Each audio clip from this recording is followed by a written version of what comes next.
Bien, donc ici une petite vidéo pour vous expliquer des mesures spécifiques au fonctionnement d'un différentiel, tel que vous le voyez là. Alors bien entendu, il y a deux tests très importants à faire. C'est à savoir si le différentiel fonctionne, mais qui respecte bien les valeurs conformément à la norme.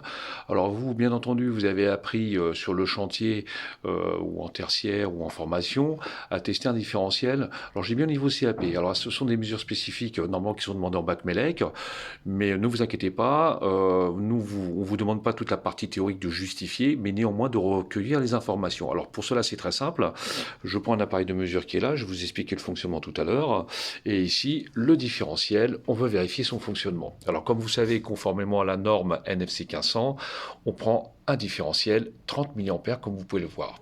Alors pour faire le test, il faut le mettre sous tension, donc il est bien en haut. Alors bien entendu, je répète, vous sur le chantier, on veut vérifier le fonctionnement d'un différentiel, on a l'habitude d'appuyer sur le bouton test qui est là. Donc voilà, je vais vous faire l'expérience. Donc ça, c'est ce qu'on fait généralement pour vérifier le fonctionnement au moins une fois par mois. J'appuie sur le bouton, je crée le courant de défaut. Tac, vous avez entendu, et mon différentiel, il a bien coupé, donc toute la rangée ici ne pourra plus être alimentée au niveau des disjoncteurs, ok. Voilà, donc ça c'est ce qu'on a l'habitude de faire. Or là, il va falloir recueillir les informations théoriques, les valeurs réelles pour voir si on est conforme. En ce qui concerne le courant de défaut, s'il a bien coupé pour un courant de fuite inférieur à 30 mA, et recueillir le temps de déclenchement. Donc je vais remettre mon différentiel sous tension. Voilà. Maintenant, on va s'approcher un petit peu de cet appareil-là. Alors, il y a plusieurs appareils qui existent dans l'industrie, mais celui-là, il est très simple et vraiment très pratique. Voilà. Alors, bien entendu, vous avez un cordon ici. On raccorde au contrôleur. Plus, il faut le brancher sur la prise de courant. OK. Alors, vous allez voir, c'est vraiment très très simple. Donc, d'abord, je veux vérifier le fonctionnement du différentiel et recueillir le courant de défaut et voir combien de temps il met pour déclencher. Donc, chose très simple, alors n'ayez pas peur, vous avez tout un tas de boutons, mais vous allez voir que les réglages sont très simples. Donc déjà, premièrement, j'ai deux tests à faire. Le fonctionnement du différentiel, comme je vous ai expliqué tout à l'heure, et il faudra également vérifier la résistance de la boucle. D'accord. Donc ça, c'est des choses théoriques qu'on vous demandera pas. Simplement recueillir les informations. Donc on y va. Première chose à faire, bien évidemment, c'est le mettre sous tension l'appareil. Donc ici, vous voyez, on-off, j'appuie. Alors au début, il y aura peut-être différentes informations qui vont être indiquées. Voilà, donc ça pour l'instant, c'est le test qu'on fera tout à l'heure, mais on va revenir d'abord à le réglage pour recueillir le courant de défaut. Alors ici, vous avez des indications DDR, ligne, boucle. Alors en fait, il suffit tout simplement d'appuyer sur DDR. Voilà, je ne sais pas si vous voyez bien. Il va falloir toucher successivement jusqu'à ce que sur l'écran ici apparaisse qu'on teste un DDR, donc notre interrupteur différentiel, 30 mA, d'accord. Et puis ici, on veut voir I. Alors j'y vais, je vais appuyer ici plusieurs fois jusqu'à ce que l'écran s'affiche. Donc ça, c'est pas ça. Voilà, je l'ai. Vous avez bien vu, j'ai appuyé plusieurs fois sur ce bouton DDR. Ici, il est en attente. Donc, I, ça sera le courant de défaut que l'appareil va créer. Bien entendu, on sait que c'est des courants de défaut, il faut qu'ils déclenchent à partir pour des courants de défaut inférieurs à 30 mA. Et ici, vous avez une indication qui va nous fournir le temps de déclenchement. Et généralement, c'est très court, c'est en millisecondes. Alors j'y vais.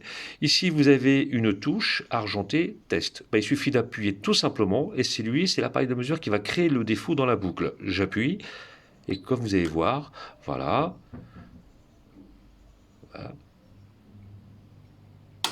Voilà, vous avez entendu le bruit, je vous fais voir quand même sur le tableau. Et ici, sur le tableau, on voit bien que le différentiel, il a déclenché, donc il fonctionne. Maintenant, on va recueillir les informations qui nous intéressent. Traduction, vous voyez bien ici. Ici, vous met le courant de défaut à partir duquel il a déclenché, 22,5 mA. Et ensuite, quel est le temps de déclenchement? Vous le voyez ici, petit t, 28,8 millisecondes. Alors, je ne sais pas si vous voyez bien. Voilà, donc ça, ce sont les deux informations très importantes à recueillir. Voilà, donc ici, on a recueilli les valeurs théoriques, les valeurs pratiques de déclenchement différentiel, et on voit bien qu'on est dans les normes. Voilà, mais ça, vous n'aurez pas justifié. Ensuite, le deuxième test, c'est de mesurer la résistance de la boucle.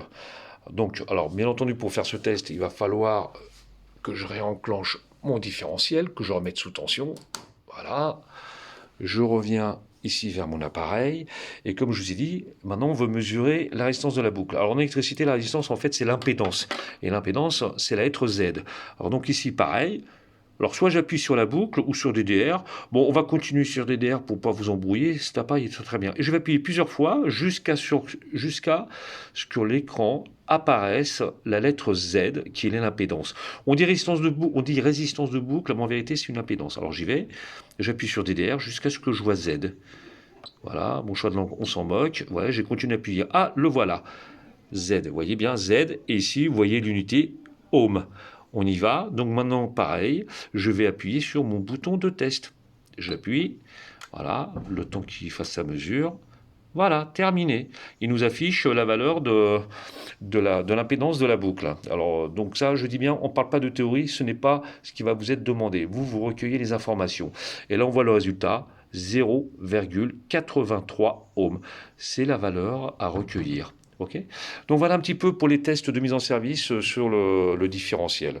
Voilà, j'espère que cette vidéo vous est claire. N'hésitez pas à la repasser plusieurs fois en boucle hein, pour vous approprier un petit peu la méthodologie de réglage de l'appareil et sur l'écran les valeurs que vous devez recueillir. Je dis bien, il y a plusieurs sortes d'appareils, de tests, etc. Celui-là, il est vraiment très très bien, très simple pour vous, pour votre formation en CAP et pour les tests que vous aurez à faire pour la mise en service de votre câblage. Voilà, bon courage.